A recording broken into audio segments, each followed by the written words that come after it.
another ranty mental health video. But you know how it is sometimes when you have a rant about one thing and it's suddenly like you've grabbed the end of a ball of wool and it just unspools all around you, and suddenly all you see is this tangle of chaos and all the ways that you've been screwed over in your life, essentially by ableism.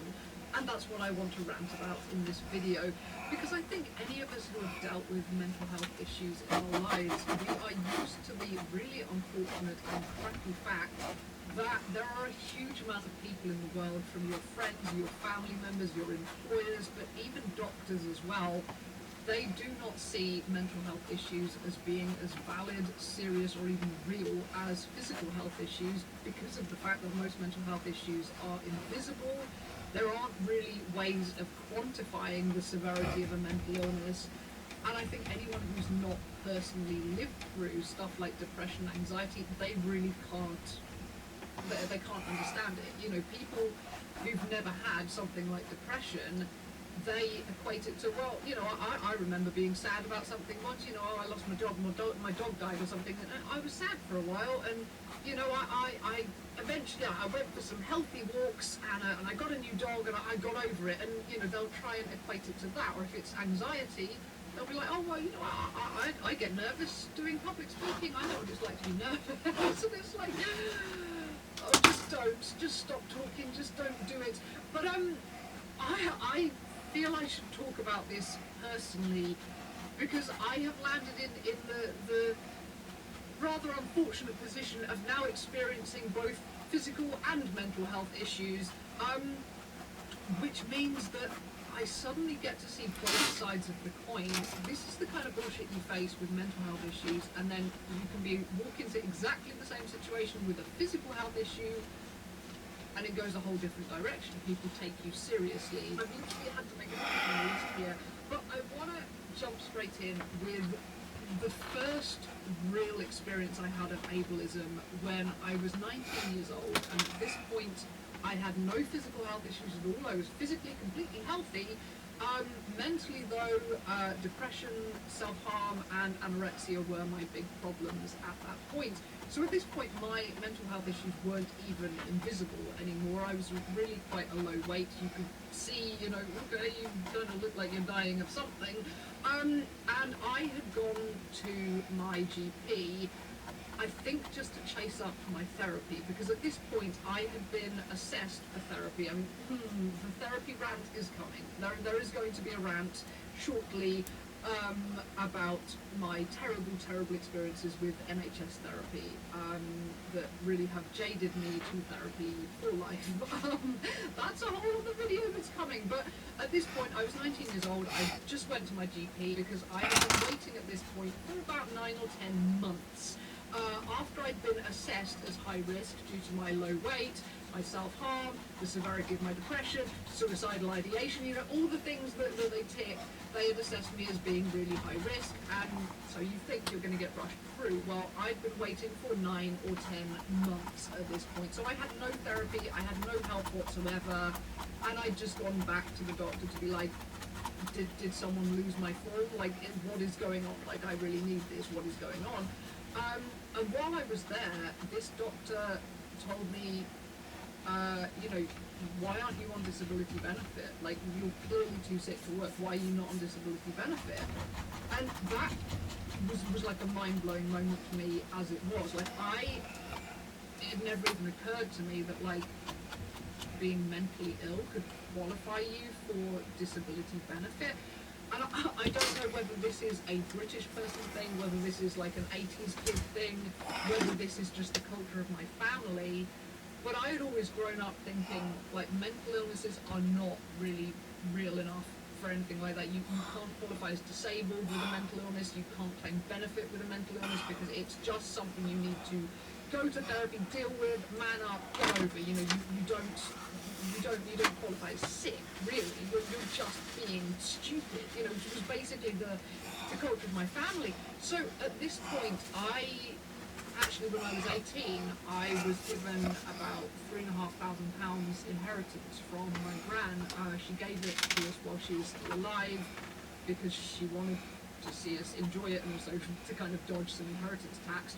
But everybody I know who was given an inheritance of that kind of size, they did something amazing with it. You know, whether they saved up for their first home, whether they put it into a business, whether they traveled around the world, they did something with it. Me, I have literally nothing to show for that inheritance because I just got it and it was like, I'm too sick to work and I didn't even know I could be on disability benefits, so I just lived on that money and nothing mattered to me at that point. It wasn't like I was even into clothes or makeup or anything, like nothing mattered to me. So it wasn't like I even went, oh my god, look at this money, like I'm gonna buy an amazing pair of boots. Like, no, I just pissed it away. It just got pissed away. And then, you know, when that was pissed away, I was just living off my family, which was another huge problem with my mental health, was feeling like I'm too sick to work, but then I just felt like I am such a financial burden on everybody, and everybody would be happier if I was dead, because all I do is leech and take, and I'm useless, and I'm a burden, and, you know, so that was like another level of bullshit on my head. So when this doctor told me, you could actually be on disability benefit, you know, while you are waiting for therapy, you can be looked after and you won't have to feel like a burden. I was like, this was such a weight off my shoulders. So she said, anyway, come back in a week or two and we will talk about this, we will get it sorted out. So I was thinking, oh my god, this is great, you know, okay, so I'm still on the waiting list for therapy and it's not getting any closer to the top, but there is a weight lifting off my shoulders. So anyway, I go back when she told me to go back in a week or two, and she was clearly in a bad mood already, but I walked in, she took one look at me, and the minute I mentioned anything about the benefits of, you know, are we going to get this disability sorted out, like what's the next step, she just said, no, I'm sorry, I'm not doing that for you, I'm not going to sign you off for disability benefit. I was like, why? And she said, because you're clearly not trying, so I'm not going to do it for you. And me being this tongue-tied, autistic, useless teenager, I didn't argue back, I didn't say anything, I was just like, oh. Because I already, you know, the culture of my family was, you're not entitled to that anyway. So, her saying this, I was just like, oh. But it was just like, disability benefit is for when you are too sick to work. So the fact that I had walked in, she had looked at me and gone, you know, you look like you've lost more weight, you look really shitty, you look like you haven't been taking care of yourself. If, you know, if I had something like cancer and I walked in and it was obvious that I was sicker, it would have been like, okay, we need to speed this up, we need to get you on benefits now so that everything is sorted and you don't have to worry about it. That is how you would treat a sick person going on to sick leave. But instead, because it was a mental illness, she was basically using disability benefit, which was a right, she was using it as bribery for me to try and get better. Again, I had no therapy at this point. I had nobody trying to help me in any way. So I don't know quite why she thought I would suddenly walk back in 2 weeks, having gained 30 pounds and suddenly looking miraculous. I don't know where this woman got off. And one of the things that drives me maddest in the world is looking back on these events when I was treated like crap as a teenager and I hadn't learned to communicate yet. I hadn't learned to fight my own corner and I just took it. And so, you know, I just went back home, continued feeling like a burden. You know, when I got my inheritance, just burned through that and got nothing out of it. And, you know, that was my first really, really crappy experience with that. So roll on to 2009, and this was when I'd been working, I managed to adult a bit, I'd been working full-time for a few years, it was crushing the life out of me, literally giving me a stomach ulcer from the stress, but I was doing it. Until I wasn't doing it anymore, until it drove me crazy and I had a nervous breakdown and ended up with crippling anxiety. And again, the culture of my family and the culture of mental illness isn't real. I didn't even know what words to use to describe anxiety. There's me like going to the doctors, like sobbing my eyes out and saying, I don't know what's wrong with me, there's a feeling in my chest all the time, there's this feeling, I don't know what it is. I have anxiety, it wasn't even something I could say, like I didn't have a word. you know, and the term nervous breakdown, again, it's like, okay, within the space of a week, you went from a totally functioning adult to a sobbing nutter who can't even leave the house. But again, nervous breakdown, well, that's a very, very, you know, dramatic word. I don't really know what to call it. And it was only when I got phoned up by my ex-employer trying to bring me back, and I was like, I can't work at the moment. I didn't have any words, and he was like, oh, so you had a nervous breakdown? I was like, oh yeah, I guess that's kind of what it is. But anyway, during this year, the first ridiculous experience I had was going to the doctors again, trying to get some kind of anti-anxiety medication or therapy or something.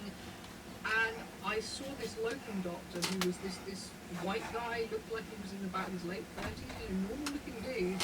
But I walk in and there's me like sobbing my eyes out going, please help me with something, I'm going to kill myself, I'm going mad. He took one look at the pentacle around my neck and said, you know why you've got problems, don't you? It's because you've been messing with evil spirits. Literally. This was a doctor. You think they're going to be men of science? I'm told you are having these problems because you are basically possessed because you're wearing a wicking pentacle. And I just kind of legged it out of there, sobbing my eyes out. I didn't know what to even say to this guy. Again, I'm pretty sure that wouldn't have happened if I was there for something physical. You know, if I'd gone in and said, hey, take a look at my ingrown toenail, I don't think he would have said, oh, you've got that because you've been messing with evil spirits. But I mean, that one was really way out of left field. That was a weird experience. But anyway, during this whole ghastly 2009 nervous breakdown year, I was eventually put onto disability benefits. That we'd gone to Citizens Advice Bureau and just been like, you know, what do we do with this person financially? Like, my stepdad came with me. It was basically like, what do we do with this person financially when they cannot work, they're clearly crazy, they just can't do a thing. And, you know, it took going to the Citizens Advice Bureau to be told, you know, if you can't work, you can go on disability benefits. Sick leave is there for being sick. It doesn't matter what kind of sick it is sick leave, you know? So I went on to disability benefit, you know, and that was a huge weight off my mind. But as soon as I was called up to go and be assessed, which at that point I had to go and do in person, it was very, very clear immediately that all the questions that they have for disability benefit, they are not geared towards mental illness. They are only geared towards physical disability, and only certain physical disabilities anyway. You know, it was things like mobility they were asking me about. It was like, can you walk 500 meters unaided? Things like that. You know, can you bend down to touch your toes? It was very much about physical restrictions. And the only mental type questions they had were basically regarding people who are mentally handicapped, as in, I don't know what better word to use, but people who are mentally retarded. Those were the questions that it was aimed at. You know, it was things like, can people understand you when you speak? Can you understand a simple question? You know, it was stuff like that, which all of this, there were no questions that related to, you know, your average kinds of mental illness. So while I was in the room with this woman, you know, every time she would ask me these questions, and I'd be like, yeah, I can walk 500 meters unaided. Yeah, people can understand me when I speak. But you know, and I was, you know, she's not asking the questions that matter. So I kept trying to say, yeah, but these are the things I can't do. This is what's going on. This is what's keeping off work. And every time I started trying to explain, she would just shut me down and just be like, that is not relevant. That is not on the thing. And I was getting really stressed out. I was literally like in tears at this point. And when I got the feedback after about a week or two, it was basically like, you don't qualify, we're kicking you off. So that was a whole bunch of stress. Like, to this day, brown envelopes with my name on landing on the mat. It's like, but anyway, I appealed this, and that gave me a kind of three month grace period while they were sorting that out. Unfortunately, by the time the appeal came up, I never actually had to go, because at that point I had got to a point where I was better and I was going to college at that point, and so the whole thing was fine. But the point at which I saw how different it was when my physical health issues started in October 2013, which was my final year of uni, and the one really, really tiny blessing out of this gigantic clusterfuck, which was my health just going to shit in a way that literally made me nearly kill myself, because I was like, how am I supposed to live with this? How am I supposed to live with all the plans I have in life and all the things I'm used to being able to do suddenly being sliced down to like, this is your life now, this is your life, and this is going to be your life forever, and it's quite possible it's just going to get worse and worse. And that was a gigantic headfuck, and not enjoyable in any way, but the tiny, tiny, tiny silver lining was, you know what, now you have this health issue that people see as legitimate. You know, all your life, mental illness, no matter how severe it is, no one sees it as legitimate.